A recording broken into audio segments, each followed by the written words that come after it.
Le canal de Panama, commencé par les Français au XIe siècle, achevé par les États-Unis en 1914, puis ouvert au monde après sa cession au Panama en 1999. Cependant, depuis son retour au pouvoir, le président des États-Unis Donald Trump souhaite revenir sur cet accord. Mon gouvernement va récupérer le canal de Panama. Nous l'avons donné au Panama et nous allons le reprendre. Si le Panama contrôle le canal lui-même, les ports situés de part et d'autre sont exploités par des entreprises privées, les plus fréquentées étant gérées par une société appartenant à la firme d'investissement américaine Blackstone, basée à New York.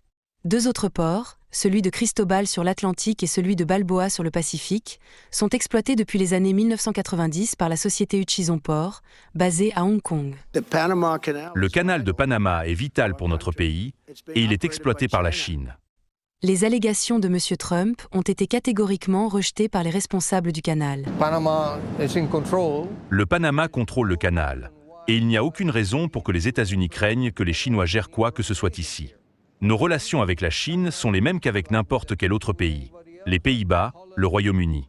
Tous ceux qui souhaitent faire des affaires ici, au Panama, le peuvent. Néanmoins, avec le déploiement de navires de guerre américains dans le sud des Caraïbes dans le cadre de l'opération Southern Spear, le Panama s'est à nouveau retrouvé dans une position vulnérable. Le canal de Panama a été construit pour notre armée. Je ne vais pas m'engager sur ce sujet. Il se peut qu'on doive faire quelque chose. Malgré plusieurs semaines de protestations au Panama contre ces menaces, en janvier 2026, la Cour suprême du Panama a rendu une décision annulant les contrats de Hutchison Port, provoquant la colère de Beijing. Cette décision est contraire aux lois panaméennes qui ont approuvé la concession. L'entreprise prendra toutes les mesures juridiques nécessaires, y compris des poursuites judiciaires. La Chine fera le nécessaire pour défendre avec détermination les droits et intérêts légitimes et légaux des entreprises chinoises. En Amérique latine, les observateurs jugent cette décision préoccupante. Les gouvernements d'Amérique centrale sont fragiles et plus sensibles aux pressions extérieures. Les États-Unis ont ouvertement exprimé leur intention de renforcer leur influence dans notre région, mais cela n'apporte aucun bénéfice à nos pays ni à nos populations. En effet, des dirigeants du secteur privé affirment que cette décision pourrait entraîner une détérioration physique supplémentaire du canal. Le canal de Panama est une infrastructure impressionnante, mais il a plus d'un siècle et il a besoin d'être modernisé. La Chine est un expert mondial en matière de ports. Elle a investi dans toute l'Amérique latine.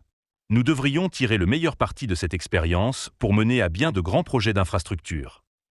Et tandis que M. Trump vante les efforts de la société américaine BlackRock pour acheter l'infrastructure portuaire développée par Hutchison, les économistes estiment qu'il pourrait être difficile d'obtenir de tels investissements. Les investisseurs recherchent deux choses, des marchés et une sécurité juridique. Des décisions comme celle-ci affaiblissent cette certitude. Aujourd'hui, c'est le canal. Demain, ce pourrait être un autre secteur. Avec un tel niveau de pression extérieure, de nombreux investisseurs hésiteront à venir. Le canal de Panama fait circuler le commerce mondial, mais la situation politique qui l'entoure est turbulente. La manière dont le pays gérera cette décision déterminera si ce sont les contrats juridiques ou les pressions géopolitiques qui guideront finalement son avenir.